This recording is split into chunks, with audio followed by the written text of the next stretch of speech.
Bismillahirrahmanirrahim. Alhamdulillahirabbil alamin. Allahumma salli wa sallim ala nabiyyina Muhammad wa ala alihi wa sahbihi ajmain. Rabbi shrah li sadri wa yassir li amri wahlul 'uqdatam min lisani yafqahu qawli. Allahumma arinal haqqa haqqan warzuqna tiba'ah. Ya Allah, tunjukkanlah kami yang benar itu adalah benar dan permudahkanlah bagi kami untuk mengikut kebenaran tersebut.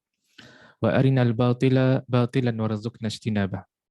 Ya Allah, tunjukkanlah kami yang batil itulah batil dan permudahkanlah bagi kami untuk menjauhkan diri daripada kebatilan tersebut. Wahdina limakhtulifa fihi minal haqqi biiznik. Bila kami petunjuk dalam isu-isu yang diperselisihkan dengan izinmu, innaka tahdi man tasha ila sirati mustaqim. Sungguhnya engkau lah memberikan petunjuk kepada siapa yang kau inginkan ke jalan yang lurus. Na'udzu bikalimatillahi tammah min kulli syaitanin wahammah wa min kulli ainin lamah. Yang pertama dan utama, terimalah salam ukhuwah daripada saya. Assalamualaikum warahmatullahi wabarakatuh. Selamat datang saya ucapkan kepada semua ke dalam sesi kita pada malam ini. Pada hari yang terakhir bagi tahun 2021 ni, kita nak kupaskan satu topik yang diberikan tajuk masa dalam kehidupan Muslim. Seperti biasa, kalau sekiranya antum ada komen, boleh dituliskan dekat ruangan chat box. Kalau sekiranya ada soalan, boleh dituliskan dekat ruangan Q&A. Hari ini ada beberapa topik penting yang saya nak ketengahkan sebagaimana yang saya dah letakkan dalam slides. Ada 6 topik yang kita nak bahaskan. Pertama adalah tentang ciri-ciri masa. Yang kedua adalah tanggungjawab seorang Muslim terhadap masa. Yang ketiga adalah pandangan manusia terhadap masa. Yang keempat adalah pandangan yang benar terhadap masa. Yang kelima adalah umur kedua bagi manusia. Dan yang terakhir sekali adalah perkara-perkara yang merosakkan masa. Itu merupakan 6 perkara yang kita nak cuba kupaskan pada malam ini, insya-Allah taala. Saya nak mulakan dengan perbahasan yang pertama adalah tentang ciri-ciri masa. Oleh kerana hari ini kita punya topik tentang masa, gambar background pun saya ambil daripada gambar jam. Ada yang tahu gambar jam kat belakang ni, dalam slides ni gambar kat mana?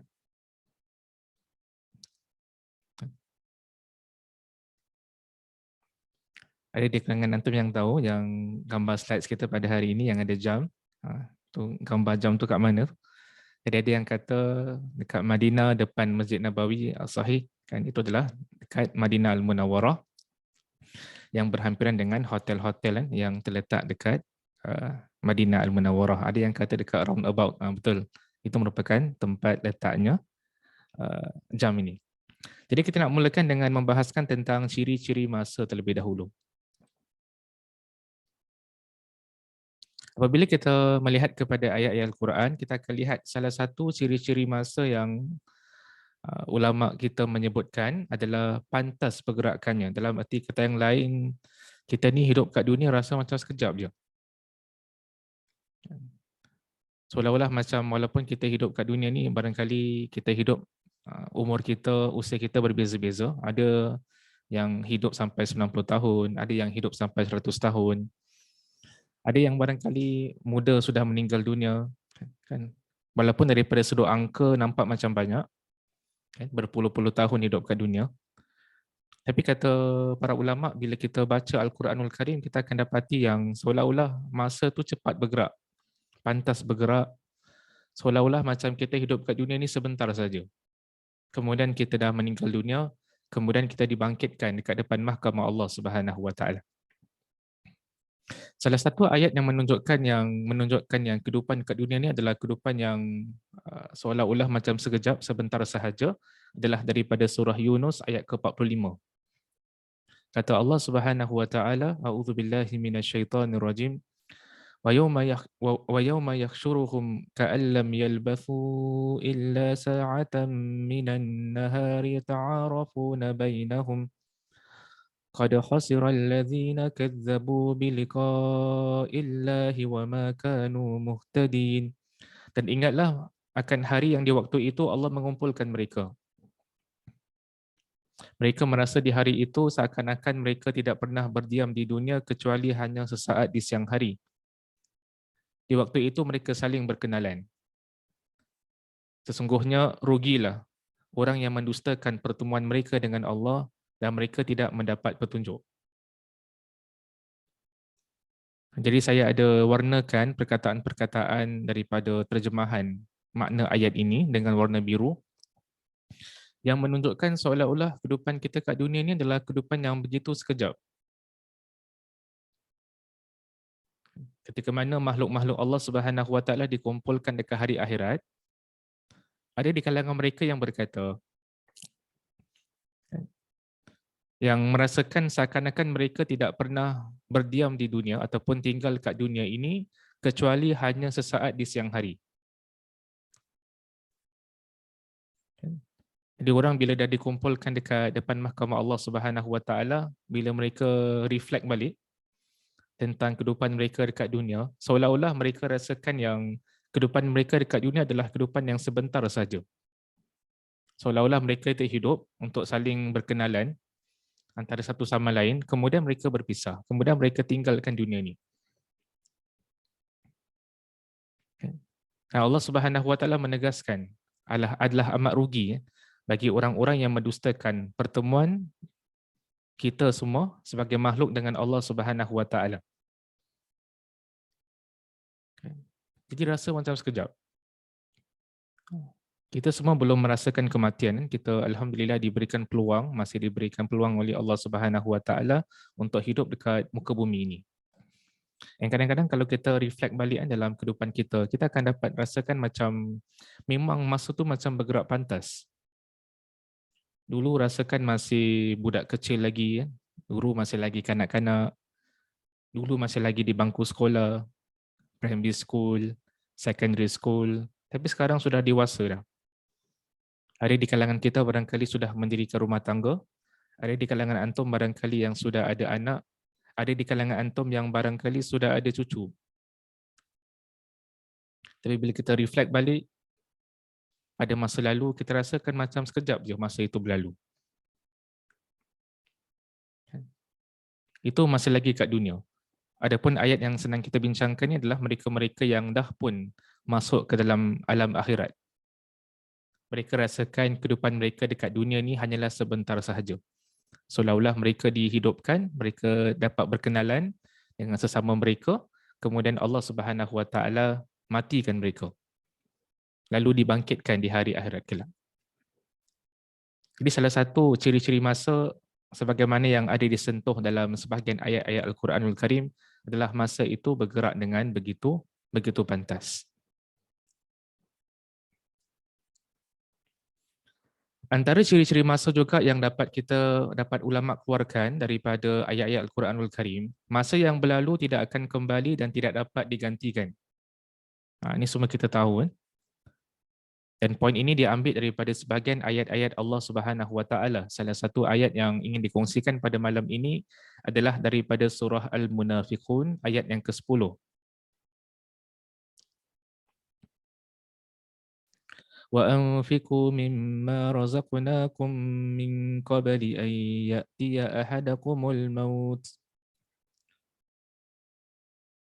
فَيَقُولُ رَبِّ لَوْلَا أَخَّرْتَنِي إِلَى أَجَلٍ قَرِيبٍ فَأَصَّدَّقَ وَأَكُنْ مِنَ الصَّالِحِينَ. Dan belanjakanlah sebahagian daripada apa yang telah kami berikan kepada kamu sebelum datang kematian kepada salah seorang di antara kamu, lalu dia berkata, wahai Rabbku, mengapa engkau tidak menangguhkan kematianku sampai waktu yang dekat yang menyebabkan aku dapat bersedekah dan aku termasuk orang-orang yang soleh.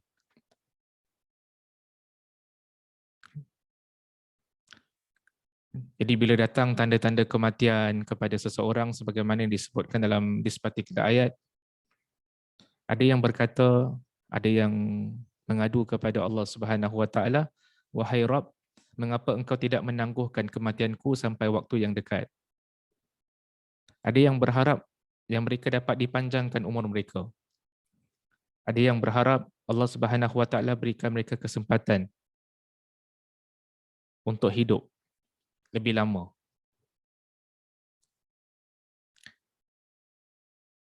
Agar dapat mereka melakukan ibadah kepada Allah Subhanahu Wa Taala. Seperti bersedekah. Tapi itu semua adalah sudah terlambat dah. Masa kita dalam keadaan dunia ni, kita diberikan kesempatan oleh Allah untuk hidup, maka waktu itulah kita gunakan, kita manfaatkan untuk melakukan amal-amal kebaikan, amalan-amalan soleh. Dan bukan bila dah hampir-hampir nak dekat mati, dah zahir dah tanda-tanda kematian pada ketika itu, baru kita berharap kita melakukan amalan-amalan yang baik. Masa yang telah kita masa yang diberikan kepada kita telah berlalu, dan masa yang telah berlalu itu tidak akan dapat digantikan sekali lagi. Itu adalah ciri masa yang kedua. Ciri yang ketiga, sebagaimana yang diambil daripada sebahagian ayat Quran, masa adalah milik insan yang paling berharga. Antara banyak-banyak nikmat Allah Subhanahu Wa Taala, antara nikmat Allah yang amat berharga bagi seorang insan, bagi seorang makhluk Allah adalah masa. Salah satu ayat yang relevan dengan poin ni adalah daripada surah Fatir ayat ke-37, yang mana terjemahan ayatnya berbunyi, dan mereka berteriak di dalam neraka itu, "Wahai Tuhan kami, keluarkanlah kami, nescaya kami akan mengerjakan amalan yang saleh, berlainan dengan yang telah kami kerjakan. Dan apakah kami tidak memanjangkan umurmu dalam masa yang cukup untuk berfikir bagi orang yang mahu berfikir? Dan apakah tidak datang kepada kamu pemberi peringatan? Maka rasakanlah azab kami, dan tidak ada bagi orang-orang yang zalim seorang penolong pun." Jadi ada di kalangan makhluk Allah, sebagaimana yang disentuh dalam ayat ini, yang bakal dimasukkan ke dalam neraka Allah Subhanahu Wa Taala.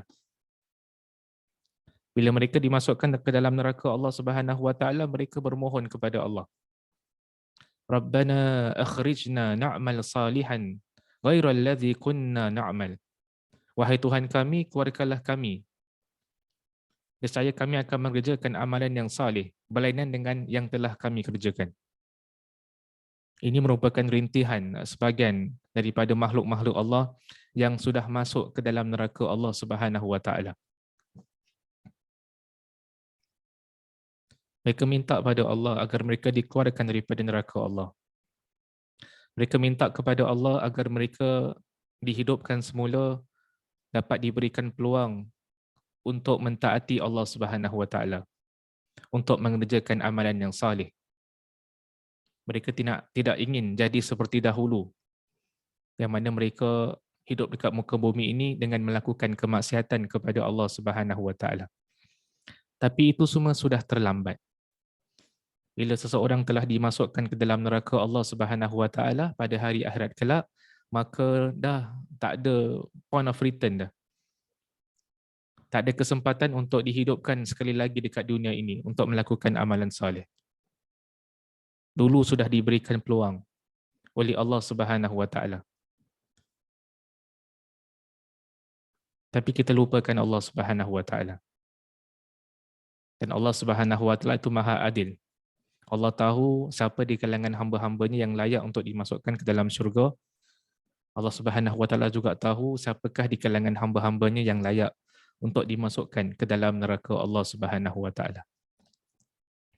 Jadi berdasarkan nusus ayat-ayat yang kita bacakan tadi, kita lihat tentang bagaimana orang-orang yang bila dah sampai ke hari akhirat, ataupun bila dia dah zahir kepadanya tanda-tanda kematian, kadang-kadang dia rasa menyesal.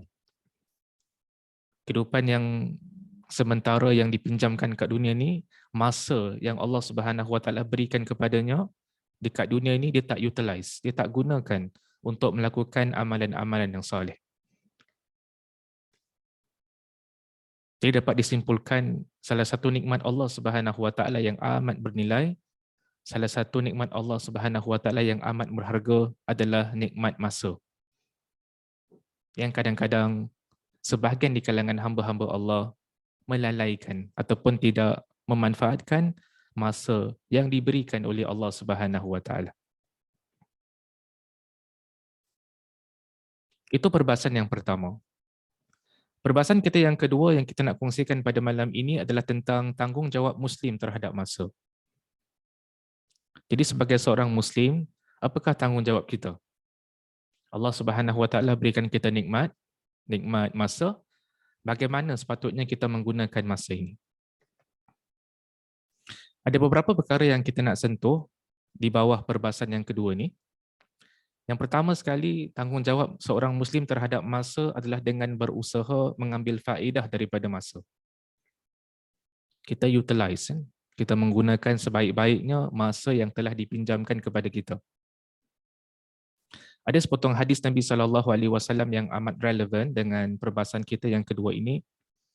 Hadis Nabi SAW yang saya yakin kita pernah dengar hadis ini. Kata Rasul SAW, ni'matani marmudun fihima kathirun minan nas, as-sihha wal farar. Dua nikmat yang sering dilupakan ramai di kalangan manusia. Yang pertama adalah nikmat kesihatan dan yang kedua adalah nikmat masa lapang. Kita diberikan Allah banyak nikmat. Nikmat daripada sudut duit, nikmat daripada sudut makanan, nikmat daripada sudut minuman, dan nikmat-nikmat yang lain. Dan dalam hadis ini Nabi SAW ada menyebutkan tentang dua jenis nikmat yang kadang-kadang bukan segelintir. Dalam hadis ini Nabi tak kata qalilun minan nas, sedikit manusia. Tapi Nabi SAW gunakan perkataan kathirun minan nas. Dua nikmat yang mana dilupakan oleh ramai di kalangan manusia. Nabi tak kata segelintir manusia, tapi Nabi SAW menggunakan ramai di kalangan manusia. Dan nikmat tersebut adalah nikmat kesihatan dan nikmat masa lapang. Kadang-kadang seorang Muslim ataupun seorang makhluk hamba Allah diberikan nikmat kesihatan. Tapi kadang-kadang kesihatan yang diberikan oleh Allah Subhanahu Wa Taala digunakan untuk melakukan perkara-perkara yang tidak diredai oleh Allah Subhanahu Wa Taala. Kadang-kadang seorang hamba Allah diberikan nikmat masa lapang. Tetapi nikmat masa lapang itu tidak digunakan dengan cara yang sebaik-baiknya.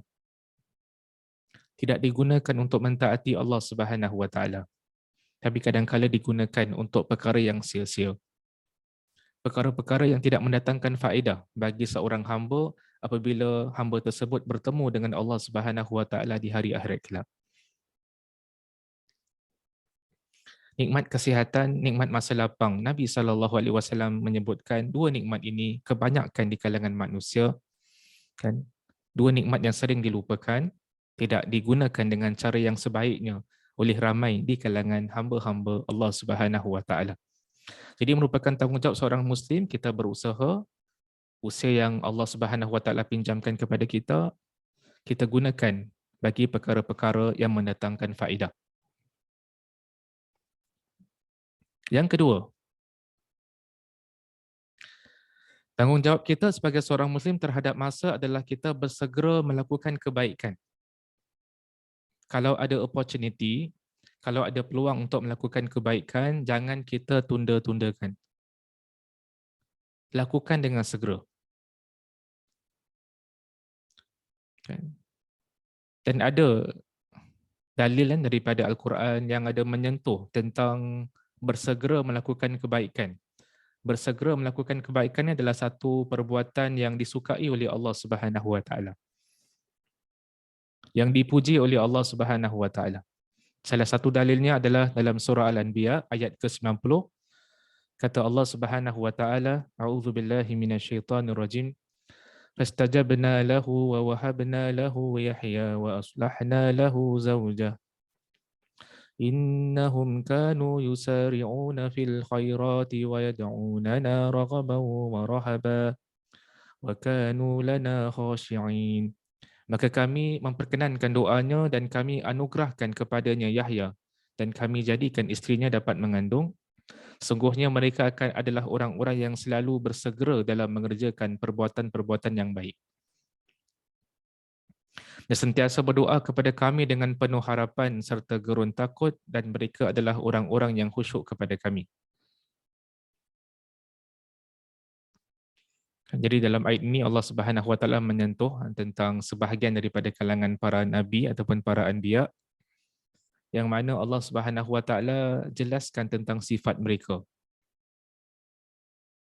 Sifat mereka, innahum kanu yusari'una fil khairat.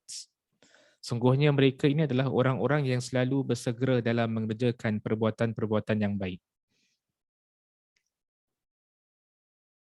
Jadi bersegera melakukan perbuatan-perbuatan yang baik adalah sesuatu perbuatan yang disukai oleh Allah Subhanahu Wa Taala.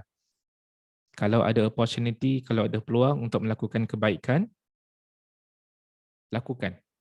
Jangan tundakan. Takut-takut kita tundakan, dia punya opportunity itu tak ada. Takut-takut kita tundakan, peluang itu tiba-tiba hilang untuk melakukan kebaikan.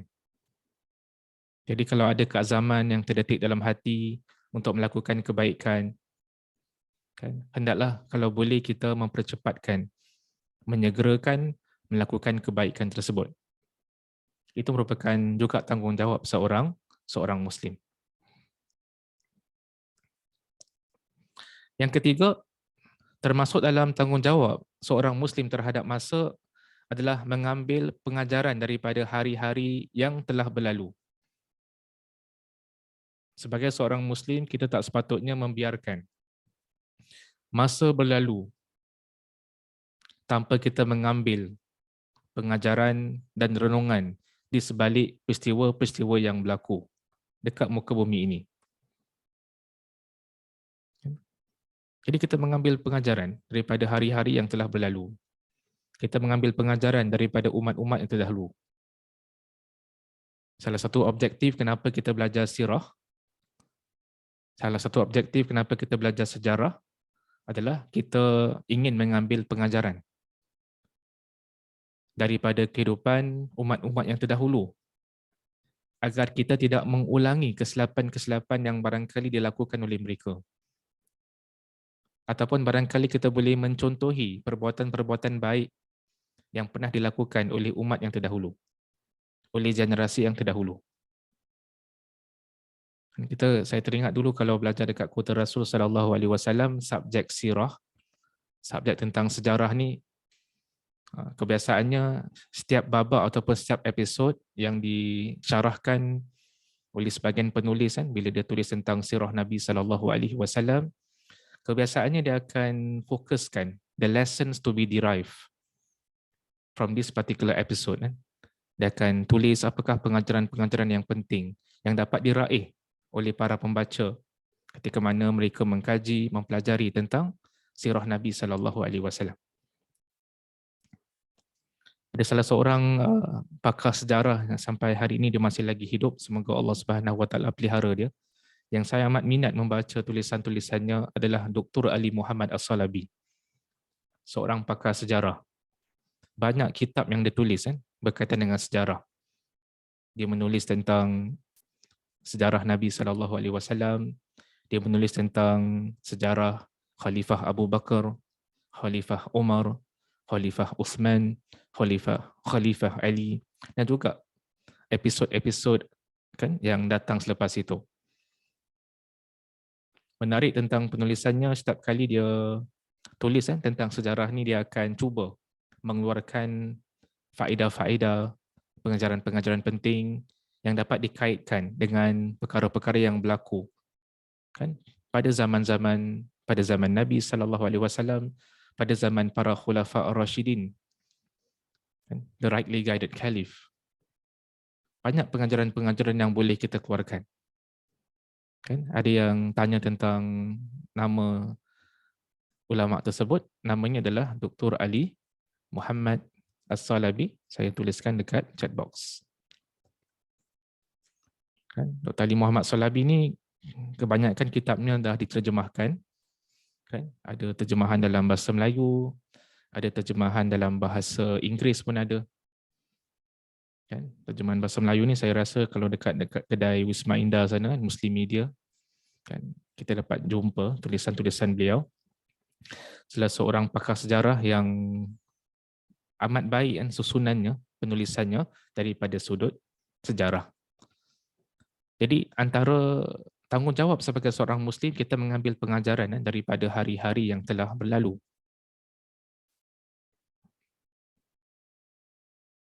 Yang keempat, tanggungjawab seorang Muslim adalah menyusun masa. Kita susun masa kita betul-betul.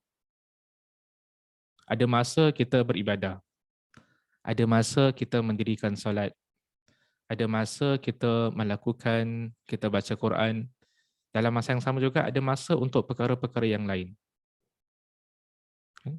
Kita dalam Islam ni walaupun disunatkan berpuasa,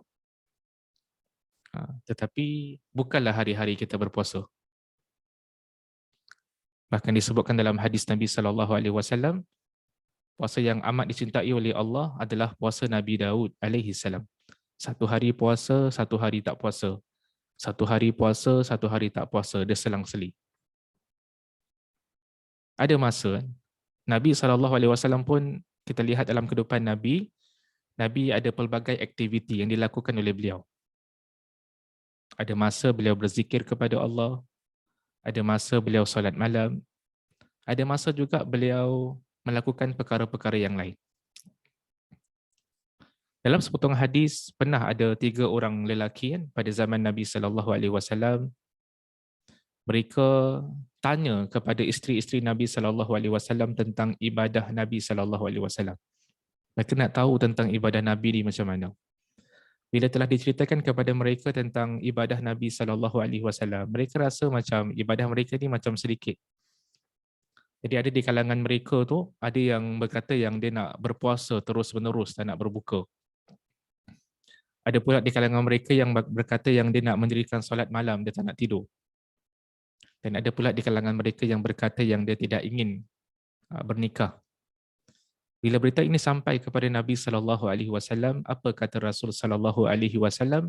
Inni la akhsyakum lillah wa atqakum lahu, lakinni asumu wa uftir wa usalli wa arqud wa atazawwajun nisa, faman raghiba an sunnati falaysa minni.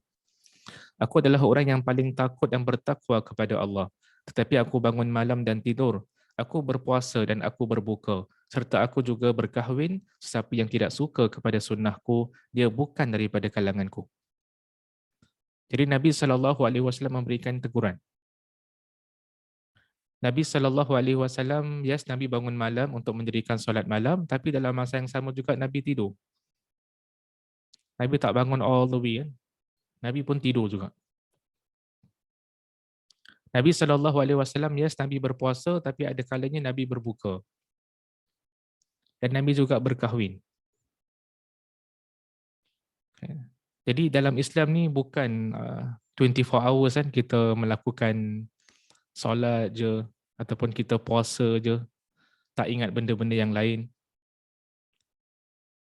Tapi dalam sebagaimana yang kita belajar dalam Al-Quran dan juga dalam hadis Nabi SAW, kan, boleh kita setiap masa tu dia ada aktiviti yang sesuai pada masa tersebut. Ada masa untuk kita belajar, ada masa untuk kita baca Quran, ada masa untuk kita mendirikan solat, ada masa untuk kita beriadah, kan, bersukan, ada masa kita spend dengan ahli keluarga kita, ada juga masa yang kita kirakan senang kata kita susun masa kita lah dengan sebaiknya. Saya dulu dekat kota Rasul SAW, belajar kat Madinah ni bukanlah maksudnya 24 hours kan baca Quran. Ada banyak aktiviti kat sana. Ada masa kita belajar kat sekolah, dekat universiti. Ada masa kita pergi Masjid Nabawi untuk menghadiri halaqah-halaqah ilmu. Ada masa kita menziarahi kan, pergi ke rumah-rumah guru kan untuk belajar. Ada masa kita main bola dengan kawan-kawan. Ada masa kita keluar. Ada aktiviti-aktiviti tertentu. Jadi penting sangat tentang penyusunan masa ni. Yang pentingnya kita susun masa dengan kita manfaatkan masa kita melakukan perkara-perkara yang bermanfaat, yang mendatangkan keredaan Allah Subhanahu Wa Taala.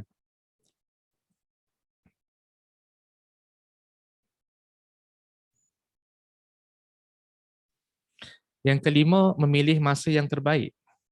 Tanggungjawab kita terhadap masa juga adalah memilih masa yang terbaik. Kita ada banyak aktiviti, kadang-kadang kita sebagai seorang Muslim kena bijak allocate time. Aktiviti mana yang satu aktiviti ni kita nak buat masa yang mana satu. Kita bagi contoh lah. Kalau orang tu dia nak berdoa. Kita berdoa, bila-bila masa kita boleh berdoa. Tak jadi masalah. Nak berdoa pada waktu pagi, silakan. Nak doa pada waktu tengah hari, silakan. Pada waktu petang, silakan. Tapi dalam masa yang sama juga, bila kita baca hadis-hadis Nabi SAW, di sana ada waktu-waktu mustajabud doa. Di sana ada waktu-waktu yang insya-Allah kalau seorang hamba dia panjatkan doanya kepada Allah, insya-Allah akan dikabulkan oleh Allah. Salah satu contohnya adalah pada sepertiga malam terakhir. Kita boleh doa kepada Allah at any time. Tapi di dalam hadis ada menyentuh tentang kelebihan waktu-waktu yang tertentu.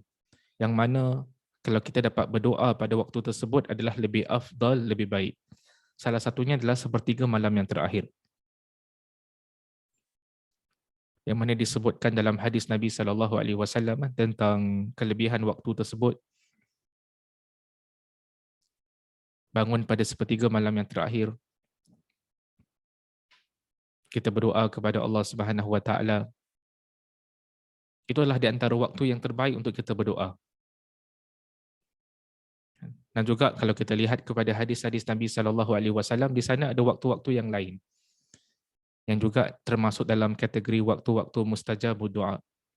Waktu-waktu yang mana makbulnya doa seseorang di sisi Allah. Sebagai contoh, pada hari Jumaat, Allah Subhanahu Wa Taala ada merahsiakan satu waktu yang mana kalau seorang hamba berdoa kepada Allah sesuai dengan waktu tersebut, insya-Allah akan dikabulkan permohonannya. Cuma ulama selisih pandangan dalam menentukan apakah waktu mustajabud doa pada hari Jumaat ni. Ada sebagian ulama kata waktu tersebut adalah selepas pada waktu asar hari Jumaat sebelum masuk waktu maghrib. Ada sebagian ulama pula mengatakan adalah ketika mana khatib naik di atas mimbar sampai sebelum khatib mendirikan solat Jumaat. Yang pentingnya ada waktu yang dirahsiakan oleh Allah Subhanahu Wa Taala pada hari Jumaat, pada siang hari Jumaat, yang mana kalau seorang hamba berdoa pada waktu tersebut, insya-Allah akan dikabulkan permohonannya. Jadi kita pilih masa-masa yang terbaik untuk melakukan satu aktiviti.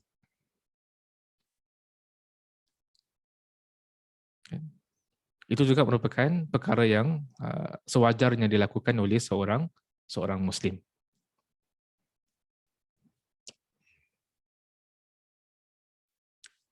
Perbahasan kita yang ketiga, kita nak kongsikan dengan antum tentang pandangan manusia terhadap masa. Manusia ni ataupun makhluk Allah, dia bila pendekatan mereka terhadap masa ni berbeza-beza. Cara mereka melihat kepada masa berbeza-beza. Itu yang kita nak kongsikan pada malam ini. Golongan pertama di kalangan hamba Allah adalah golongan yang obses dengan masa lalu.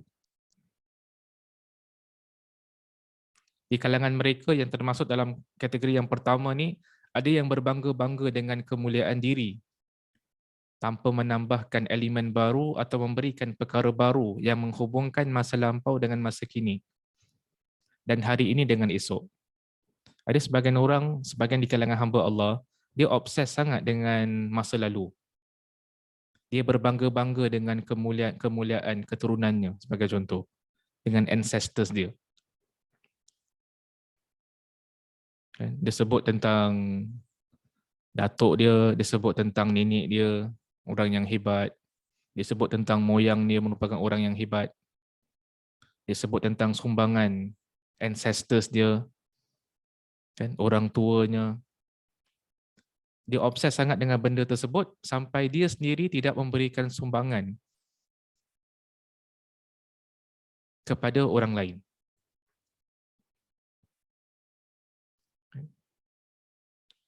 Dia cuma berbangga-bangga saja dengan kemuliaan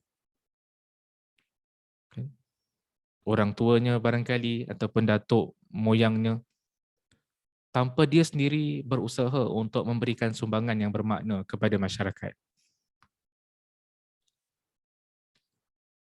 Kalau dia sebut tentang kemuliaan ancestors dia, keturunannya, dengan niat untuk mencontohi mereka, itu baik. Tapi kalau dia setakat sebut tentang kemuliaan uh, datuk neneknya, tanpa dia sendiri berusaha memberikan sumbangan kepada masyarakat, itu yang sepatutnya perlu diperbaiki. Di kalangan mereka juga yang termasuk dalam kategori yang pertama adalah mereka yang meniru gaya kehidupan masa lampau tanpa menilai sama ada ia benar ataupun salah. Ada yang obses sangat dengan masa lalu, mereka tiru gaya kehidupan orang-orang yang terdahulu tanpa membuat penilaian sama ada benda tu benar ataupun benda tu salah. Adakah benda itu wajar untuk kita ikut ataupun perkara tersebut adalah wajar bagi kita untuk menjauhkan diri daripada perkara tersebut. Kita tak nafikan sumbangan orang-orang yang terdahulu. Tapi dalam masa yang sama juga, apa yang diwariskan kepada kita daripada orang-orang terdahulu, ada yang juga perlukan kepada penilaian sama ada dia boleh diamalkan oleh seorang Muslim ataupun perbuatan tersebut bercanggah dengan ajaran Islam. Itu golongan yang pertama, golongan yang obses dengan masa lalu. Di kalangan hamba-hamba Allah ada yang pula termasuk dalam kategori yang kedua. Kategori yang kedua pula adalah opposite, berlawanan dengan kategori yang pertama tadi. Kategori yang kedua ni adalah golongan yang mementingkan masa hadapan saja. Dan di antara mereka yang termasuk dalam kategori yang kedua ni, ada di kalangan mereka yang menolak sama sekali warisan kebudayaan, agama dan tamadun tanpa meneliti dan membezakan antara yang hak dengan yang batil, halal dan haram, perkara yang bermanfaat dan mudaratkan. Ada yang langsung lupakan sumbangan orang-orang terdahulu. Pada hari ini kadang-kadang kita lihat ada sebahagian orang kan, dia melupakan sumbangan ulama-ulama dulu. Kadang-kadang dia nak start from scratch. Berikan pandangan dia berkaitan dengan isu-isu agama.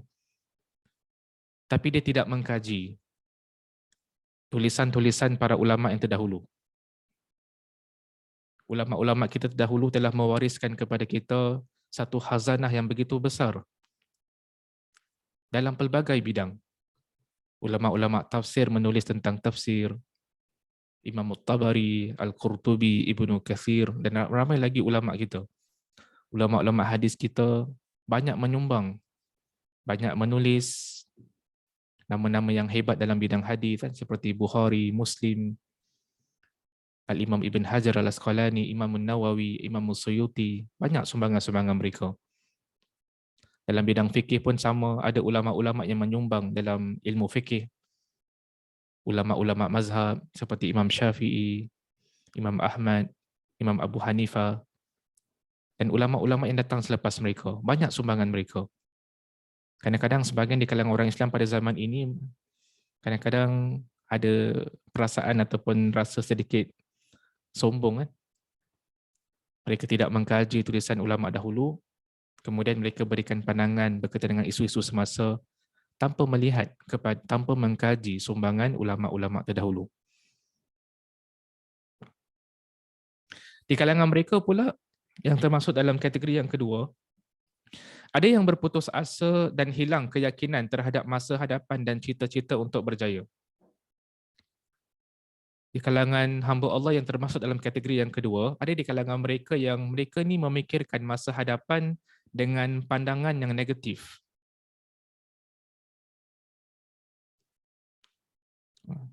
Seolah-olah apa yang akan berlaku pada masa hadapan semuanya adalah benda-benda yang negatif, yang tak baik.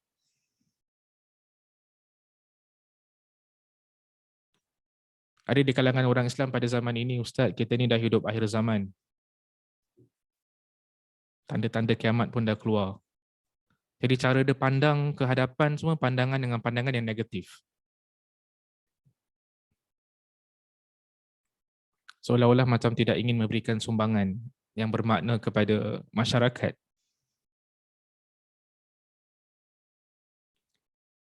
Kita tak nafikan tentang tanda-tanda kiamat. Kita kalau belajar akidah memang betul lah. Tanda-tanda kiamat tu memang dah zahir dah. Hatta pada zaman Nabi SAW tanda-tanda kiamat telah pun zahir. Bahkan kata para ulama, kemunculan Nabi SAW merupakan salah satu daripada tanda-tanda kiamat. Tapi Nabi SAW bila kita perhatikan hadis-hadis Nabi SAW, walaupun letaklah sebagai contoh kita ni hidup pada akhir zaman, tapi Nabi SAW tidak mengajarkan kepada kita untuk rasa putus asa. Bahkan kalau kita kaji hadis Nabi SAW, Nabi sentiasa menggalakkan kita memberikan sumbangan, melakukan perkara-perkara yang bermanfaat. Walaupun kita hidup pada akhir zaman. Dalam sebagian hadis ada menyatakan kalau sekiranya terjadinya kiamat dan kita ada benih pohon di tangan kita, hendaklah kita menanam benih tersebut. Walaupun dah berada pada hujung-hujung hayat, tapi kalau masih ada peluang untuk melakukan benda yang memberikan kemanfaatan kepada orang lain, Nabi SAW perintahkan kita untuk buat benda tu.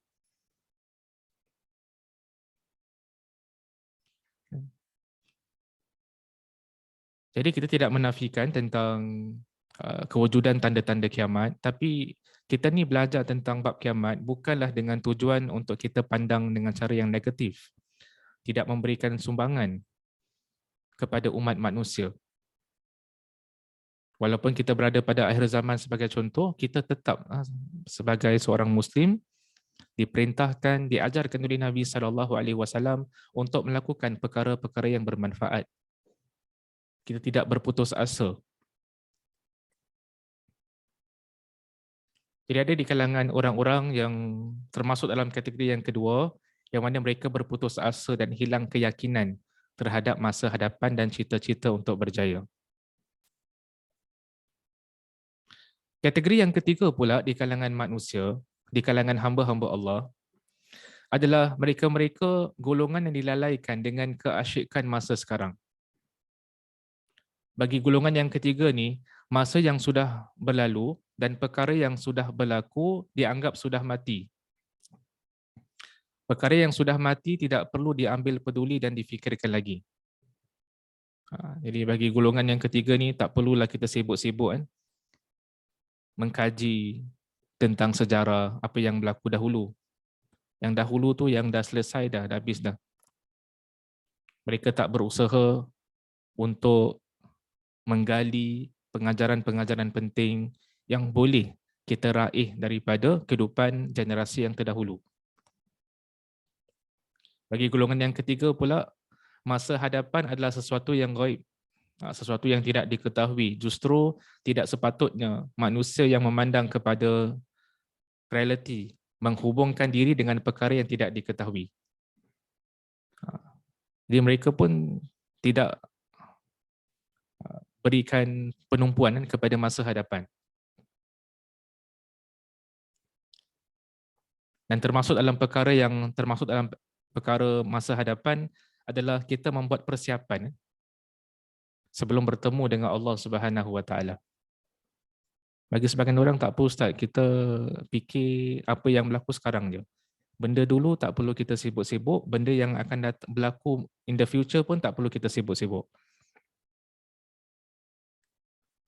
Kita just fokus apa yang ada sekarang ni. Jadi bila dia tak fokus dekat masa hadapan, kadang-kadang golongan sedemikian rupa, dia tidak mencukupkan bekalannya sebelum bertemu dengan Allah Subhanahu Wa Taala. Seorang Muslim, yes, dia lihat ke belakang kan, untuk mempelajari pengajaran-pengajaran penting daripada umat terdahulu. Dalam masa yang sama juga, seorang Muslim melihat ke depan, buat perancangan. Sama ada perancangan tersebut ada kaitan dengan kehidupan dunianya ataupun perancangan tersebut ada kaitan dengan kehidupan akhiratnya. Dan termasuk dalam kehidupan akhirat adalah kita merancang, kita melakukan langkah-langkah tertentu mempersiapkan diri kita sebelum kita bertemu dengan Allah Subhanahu Wa Taala. Takut-takut kalau kita fokus hanya pada masa sekarang, tidak melihat kepada masa hadapan, takut-takut kita tidak mencukupkan bekalan kita sebelum bertemu dengan Allah Subhanahu Wa Taala. Itu kategori golongan yang ketiga. Jadi di kalangan manusia, di kalangan hamba Allah, ada yang termasuk ke dalam salah satu daripada ketiga-tiga kategori ini. Jadi selepas kita dah kongsi dengan antum tentang tiga kategori manusia ataupun hamba Allah, pandangan mereka terhadap masa, kita nak beralih kepada perbahasan yang keempat. Apakah pandangan yang benar terhadap masa? Kalau kita melihat kepada Al-Quran, kalau kita mengkaji sunnah Nabi SAW, apa sebenarnya pendirian yang tepat, yang benar terhadap masa ni? Adakah kita seperti orang yang tadi itu hanya fokus dekat benda yang dahulu? Ataupun kita seperti kategori yang kedua hanya berikan tumpuan kepada masa hadapan? Ataupun kita seperti kategori yang ketiga hanya berikan tumpuan kepada masa sekarang, tidak memberikan tumpuan kepada masa lalu dan masa hadapan? Jadi apakah pandangan yang benar terhadap masa?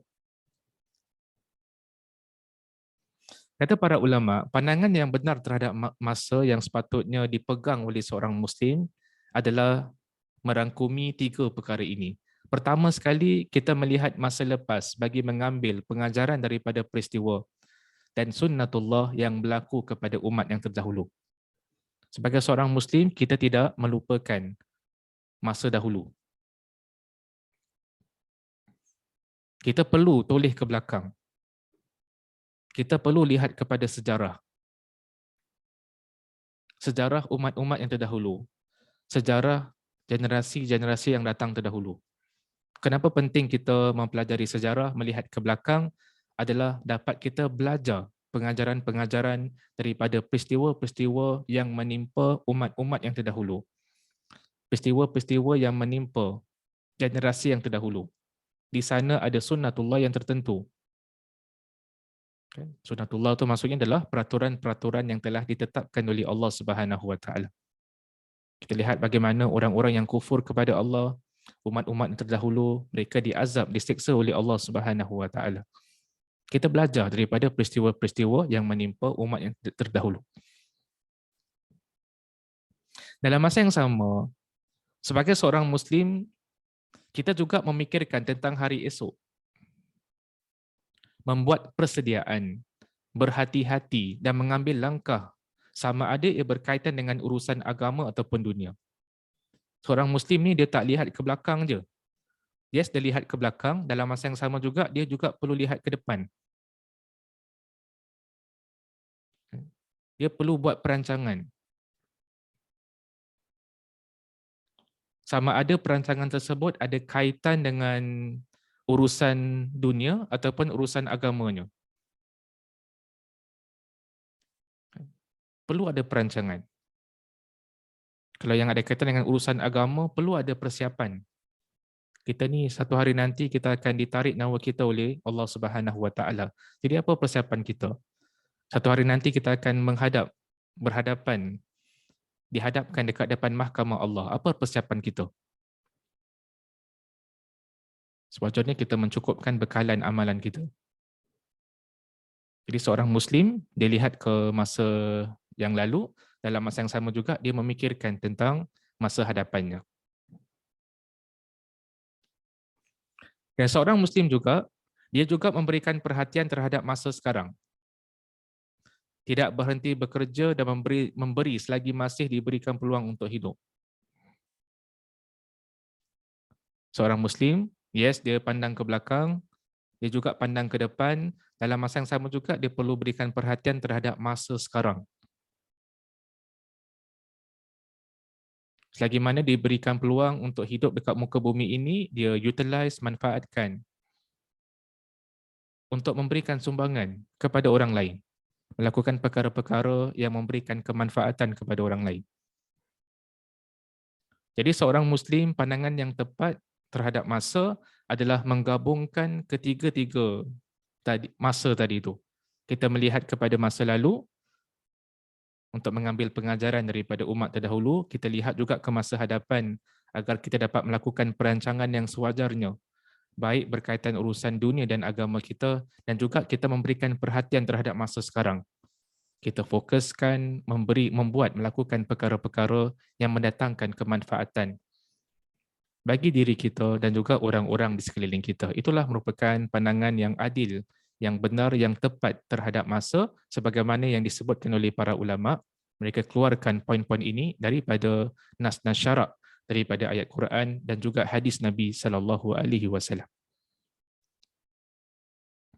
Perbahasan kita yang kelima, the second last discussion for today, adalah umur kedua bagi manusia. Apa yang kita maksudkan dengan perbahasan yang kelima ni? Kadang-kadang kita semua tahu yang kita akan menghadapi kematian. Tapi bagi sebagian orang, walaupun dia dah mati, dia dah meninggal dunia, nyawanya telah ditarik, tapi seolah-olah dia masih hidup. Walaupun dia dah berada ke alam barzakh, dia berada ke alam kubur, tapi seolah-olah dia masih hidup. Seolah-olah macam Allah berikan dia umur yang kedua, kesempatan yang kedua untuk hidup dekat muka bumi ini.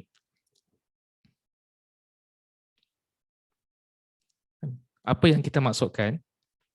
Yang kita maksudkan adalah sepotong hadis Nabi SAW yang saya yakin kita pernah dengar hadis ini. Hadis yang diriwayatkan oleh Imam Muslim rahimahullahu taala, kata Nabi SAW, "Idza matal insan in qata'a anhu amaluhu illa min thalatha, illa min sadaqatin jariyah aw ilmin yuntafa'u bihi aw waladin salihin yad'u lahu." Apabila seorang insan meninggal dunia, terputuslah amalannya kecuali 3 perkara: sedekah jariah, ilmu yang bermanfaat, ataupun anak saleh yang sentiasa berdoa untuknya. Kita bila meninggal dunia, kita tak ada peluang lagi untuk melakukan amalan yang baik. Masa kita dah tamat dah. Tapi walaupun masa kita dah tamat dekat dunia ini, dah tak boleh lakukan amal kebaikan, tapi bagi sebagian orang, walaupun dia dah menghembuskan nafas yang terakhir, walaupun dia dah meninggal dunia, tetapi pahala dia masih tetap berterusan.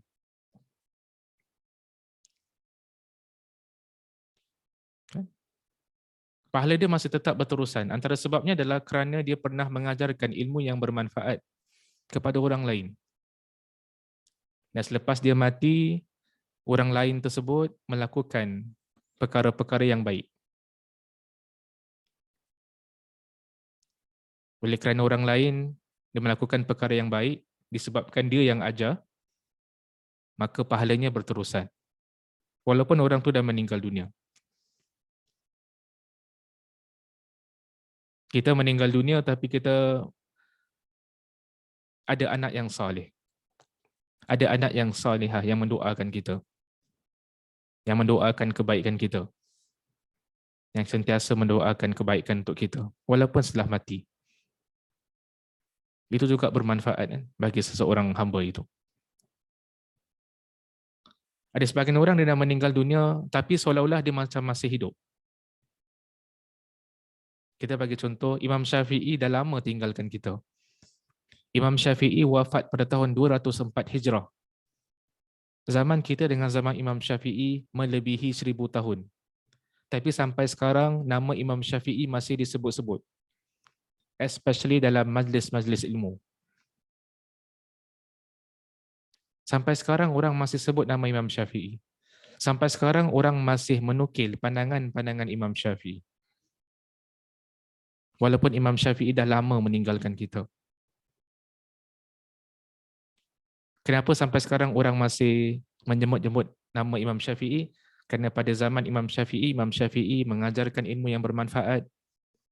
Kerana pada zaman Imam Syafi'i took the initiative untuk menulis kitab-kitab yang bermanfaat. Sampai dimanfaatkan oleh anak-anak muridnya, sampai dimanfaatkan oleh orang-orang Islam. Sampai sekarang, nama Imam Bukhari masih disebut-sebut di kalangan orang Islam. Nama Imam Muslim, nama Imam Ahmad, nama Imam Abu Hanifah, nama Imam Malik, nama Imam Nawawi, Imam As-Suyuti, Imam Ibnu Qayyim, dan banyak lagi nama ulama yang masih disebut sampai sekarang. Walaupun mereka dah meninggalkan kita beratus-ratus tahun.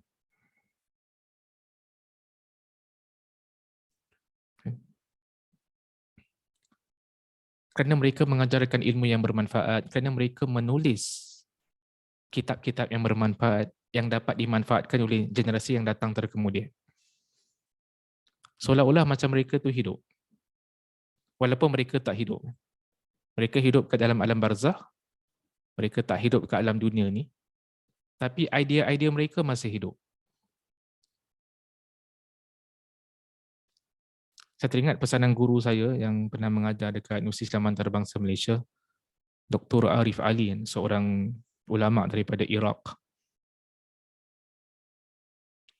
Satu ketika dia pernah berpesan kepada para pelajar, dia kata, Al-muhadarah sa'atun wal kitabatu ila qiyamis sa'ah.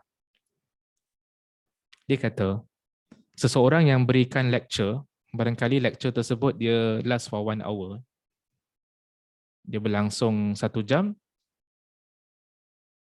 Kemudian barangkali orang yang dengar lecture tu, kalau dia sampaikan ilmu yang dia belajar kepada orang lain, ataupun kemungkinan orang yang dengar lecture tu dia keep it to himself or herself, tak sampaikan ilmu yang dia belajar kepada orang lain. Wal kitabatu ila qiyamis sa'ah.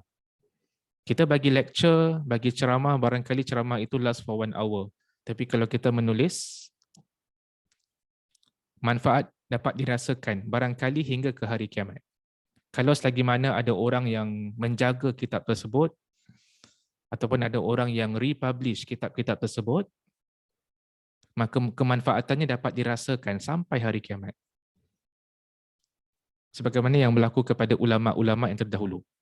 Mereka menulis kitab-kitab yang bermanfaat, sampai sekarang kitab-kitab mereka ada di kedai-kedai buku, di library-library, di perpustakaan. Jadi sewajarnya bagi seorang Muslim kita berusaha untuk melakukan perkara-perkara yang bermanfaat. Yang mana selepas kematian kita, perkara yang bermanfaat itu insya-Allah akan generate pahala bagi kita walaupun kita telah berada kat dalam alam barzakh. Topik yang terakhir yang saya nak kongsikan pada malam ini, perbahasan yang terakhir adalah perkara-perkara yang merosakkan masa. Kita diberikan masa yang sama, tapi kadang-kadang ada sebahagian orang dia utilize, memanfaatkan masa yang diberikan, ada sebahagian orang pula dia tidak memanfaatkan masa yang diberikan. Kenapa sebahagian orang dia tak manfaatkan masa yang diberikan? Apakah faktor-faktor yang menyebabkan perkara ini berlaku? Ada beberapa faktor yang kita nak kongsikan pada malam ini. Pertama sekali, antara sebab kenapa sebahagian orang tidak memanfaatkan masa yang diberikan oleh Allah Subhanahu Wa Taala adalah disebabkan kelalaiannya, kecuaiannya. Dan ini ada disebutkan oleh Allah Subhanahu Wa Taala dalam Al-Quranul Karim. Kata Allah Subhanahu Wa Taala, A'udzubillahi minasyaitonir rajim.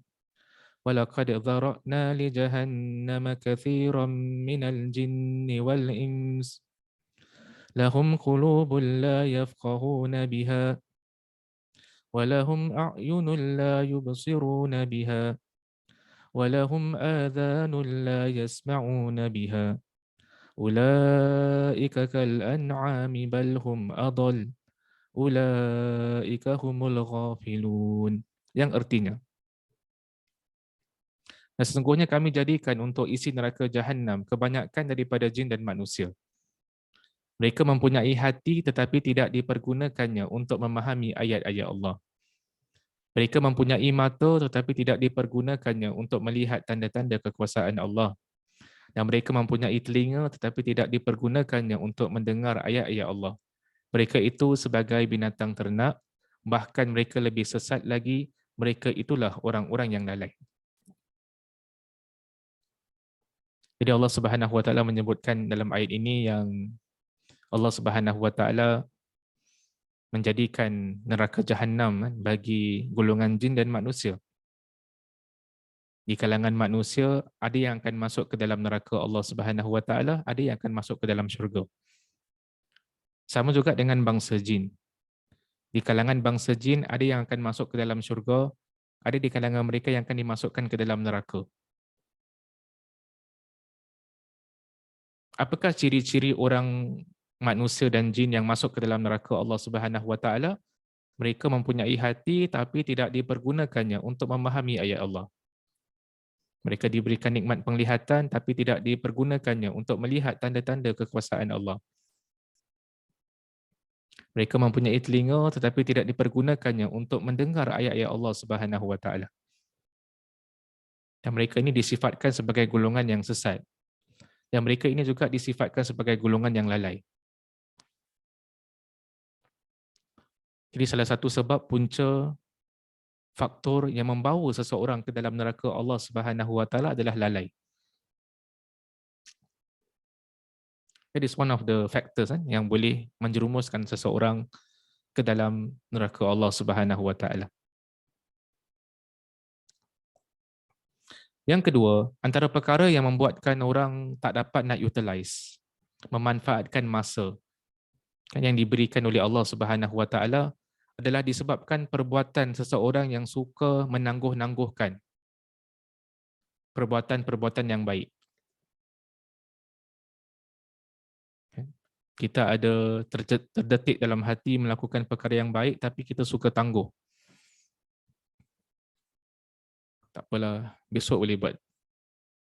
Tak apa, next week boleh buat. Next month boleh buat. Asyik tangguh je. Besok boleh buat. Bila dah datang besok, tak buat benda tu. Jadi perbuatan suka menangguh-nangguhkan ini adalah daripada tipu daya syaitan yang mewaswaskan kepada kita agar melingah-lingahkan, agar menunda-nundakan perbuatan-perbuatan yang baik. Ada sebagian hamba Allah yang suka menundakan taubat.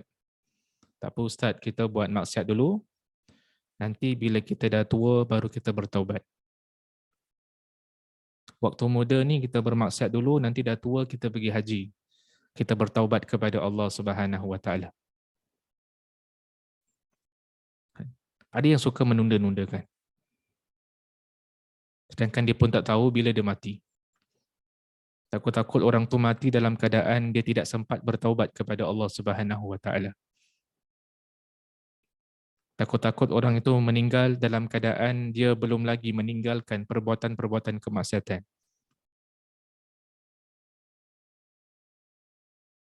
Tidak ada sesiapa yang boleh menjamin yang kita akan dapat hidup hingga ke esok hari. Dan kalaupun kita hidup hingga ke esok hari, kita pun tak tahu adakah di sana ada halangan-halangan tertentu yang menghalang kita daripada melakukan perkara yang baik. Kita nak buat benda baik tapi kita kata tak apalah besok. Tapi besok pula kita ada halangan yang lain. Tiba-tiba sakit ataupun sibuk dengan benda lain yang menghalang kita daripada melakukan kebaikan.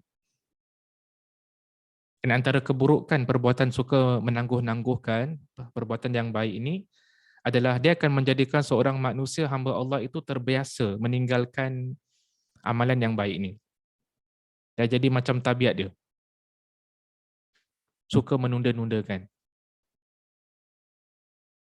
Suka menangguh-nangguhkan. Berkaitan dengan poin menangguh-nangguhkan ini, saya teringat ada sepotong syair Arab yang diterjemahkan dalam slide ini dalam bahasa Inggeris. Sebuah syair yang berbunyi, Tazawwad minat taqwa fa innaka la tadri idza janna lailun hal ta'ishu ila al-fajri. Berbekalah dengan takwa, sesungguhnya anda tidak mengetahui apabila datangnya malam, adakah anda merasa yakin anda akan hidup sehingga ke esok fajar. Kam min fatan amsa wa asbaha dahikan wa qad nusijat akfanuhu wa huwa la yadri. Betapa ramai di kalangan para remaja yang menghabiskan waktu mereka siang dan malam dengan gelak ketawa, sedangkan kain kafan telah disiapkan buat mereka tanpa mereka sedari. Wa kam min sigharin yurtaja tulu umrihim wa qad udhilat ajsaduhum zalmatal qabri. Betapa ramai di kalangan anak-anak kecil yang diharapkan panjangnya umur mereka, tetapi telah ditakdirkan oleh Allah Subhanahu Wa Taala jasad mereka dimasukkan ke dalam kegelapan kubur sedangkan mereka masih lagi kecil. Wa kam min arusin zayyanuha li zawjiha wa qad qubidat arwahuhum lailatal qadri. Betapa ramai di kalangan para pengantin yang dihiasi untuk pasangan mereka, tapi telah ditakdirkan oleh Allah Subhanahu wa taala yang nyawa mereka diambil pada hari tersebut. Wa kam min sahihin mata bighairi illatin wa kam min alilin 'asha hinan min ad-dahri. Betapa ramai orang yang sihat meninggal tanpa bersebab, dan betapa ramai orang yang sakit diberikan kesempatan oleh Allah Subhanahu wa taala untuk hidup lama. Tazawwad minat taqwa fa innaka la tadri idza janna lailun hal ta'ishu ila al-fajri. Berbekalah dengan takwa, sungguhnya anda tidak mengetahui sekiranya datang malam, adakah anda merasa yakin anda akan hidup sehingga ke esok fajar. Ini merupakan pesanan sebagian di kalangan dalam syair ni, syair Arab ni, yang berpesan kepada kita tentang kepentingan untuk kita sentiasa menghiasi diri kita dengan ketakwaan kepada Allah Subhanahu wa taala.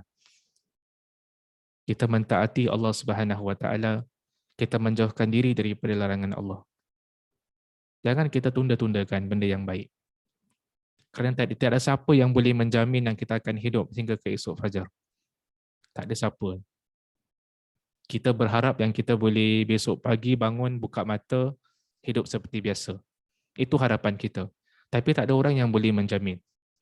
Ada sahaja individu-individu yang kita lihat mereka meninggal dalam keadaan tidur. Tidur, Allah Subhanahu wa taala tarik nyawa mereka dalam keadaan mereka tidur. Tak ada siapa yang boleh menjamin. Kita pun tak tahu bila ajal kita. Oleh kerana kita tidak tahu, kita kena sentiasa bersedia untuk menghadapi kematian. Dan salah satu cara untuk menyiapkan diri menghadapi kematian adalah dengan sentiasa bertakwa kepada Allah Subhanahu wa taala. Yang dimaksudkan dengan takwa adalah kita mentaati perintah Allah dan menjauhkan diri daripada larangan-larangan Allah Subhanahu wa taala. Itu merupakan di antara beberapa faktor yang boleh membawa kepada seseorang mencuaikan masa. Tidak memanfaatkan masa yang dipinjamkan oleh Allah Subhanahu wa taala. Sebagai kesimpulan bagi sesi kita pada hari ini kita menyentuh 6 perkara. Izinkan saya untuk merumuskan perkara-perkara penting yang telah kita sentuh pada pada sesi malam ini. Yang pertama sekali kita bahaskan tentang ciri-ciri masa. Kita menyimpulkan di sana ada sekurang-kurangnya 3 ciri. Pertama, masa itu pantas bergerak. Yang kedua, masa yang berlalu tidak akan kembali dan tidak dapat digantikan. Ketiga, masa adalah milik insan yang paling berharga. Yang kedua, kita sentuh tentang tanggungjawab Muslim terhadap masa. Antara tanggungjawab seorang Muslim terhadap masa adalah berusaha mengambil faedah daripada masa, bersegera melakukan kebaikan, mengambil pengajaran daripada hari-hari yang berlalu, menyusun masa dengan sebaik-baiknya, memilih masa yang terbaik untuk melakukan aktiviti-aktiviti dalam kehidupan kita. Yang ketiga, kita sentuh tentang pandangan manusia dan hamba Allah terhadap masa. Ada di kalangan hamba Allah yang terlalu obses dengan masa lalu. Ada di kalangan hamba Allah pula yang mementingkan masa hadapan sahaja, dia tidak melihat kepada masa lalu. Dan ada di kalangan hamba Allah pula yang dilalaikan dengan keasyikan masa sekarang. Dia tidak melihat ke belakang, dia pun tak melihat ke depan, dia cuma fokuskan dekat masa sekarang sahaja. Topik yang keempat yang kita sentuh tadi adalah tentang pandangan yang benar terhadap masa. Bagaimanakah pendirian seorang Muslim terhadap masa? Pendirian seorang Muslim terhadap masa, dia merangkumi ketiga-tiga poin ini. Pertama, kita melihat kepada masa lepas bagi mengambil pengajaran daripada umat yang terdahulu. Jadi to look back, itu important. Kita belajar daripada sejarah. Kita belajar daripada umat-umat generasi yang datang terdahulu. Dalam masa yang sama juga, seorang Muslim juga perlu memikirkan hari esok, hari depan, the future. membuat persediaan yang sepatutnya, baik berkaitan dengan urusan dunia kita ataupun urusan akhirat kita. Dan dalam masa yang sama juga, seorang Muslim memberikan perhatian terhadap masa sekarang. Dia tidak berhenti bekerja, tidak berhenti memberikan sumbangan yang bermanfaat kepada orang-orang di sekelilingnya, selagi mana dia masih diberikan peluang untuk hidup dekat muka bumi ini. Yang kelima, kita sentuh tentang umur kedua bagi manusia. Umur kedua bagi manusia yang kita kongsi dengan antum hadis Muslim, kan, tentang amalan seorang hamba semuanya terputus kecuali 3.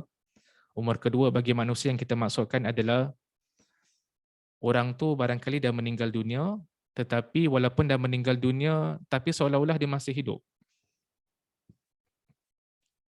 Kemanfaatan daripada perbuatan yang dilakukan semasa dia hidup tu masih dapat dirasakan sampai sekarang. Salah satu contoh yang kita berikan adalah daripada sudut ilmu. Imam Syafi'i dah meninggalkan kita, tapi sampai sekarang idea-idea Imam Syafi'i masih segar dibincangkan oleh para ulama. Dan juga ulama-ulama kita yang lain. Seolah-olah dia hidup buat kali yang kedua walaupun dia dah mati. Yang keenam, perkara-perkara yang merosakkan masa. Antaranya adalah sifat lalai, sebagaimana yang dalam ayat Quran yang kita sentuh sebentar tadi, dan juga sikap perbuatan suka menangguh-nangguhkan perbuatan yang baik. Perbuatan suka menunda-nundakan perbuatan yang baik ini juga menyebabkan seseorang itu tidak dapat memanfaatkan masa dengan sebaiknya dalam kehidupan dunia ini.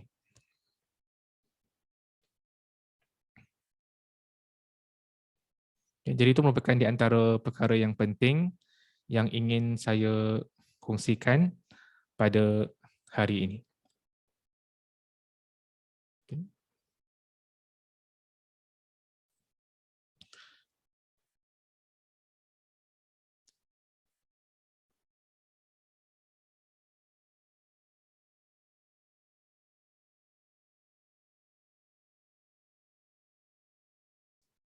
Okey.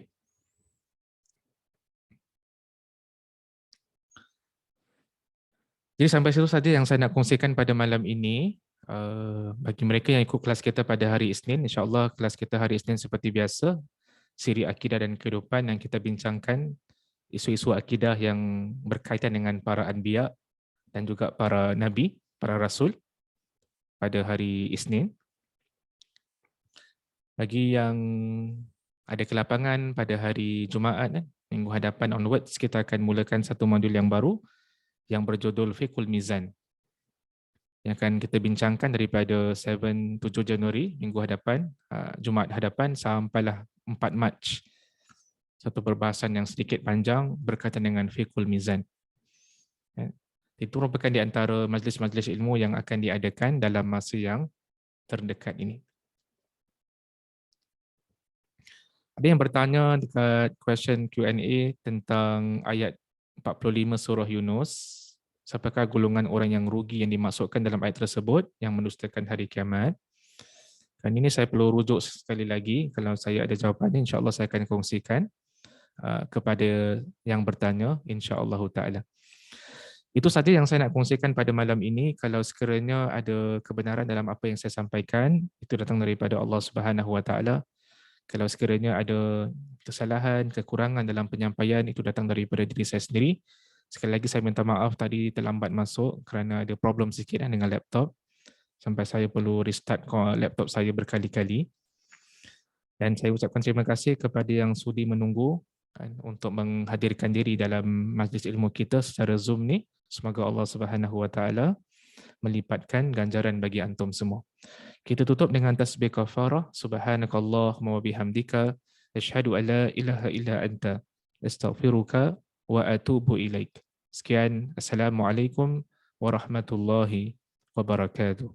Terima kasih semua.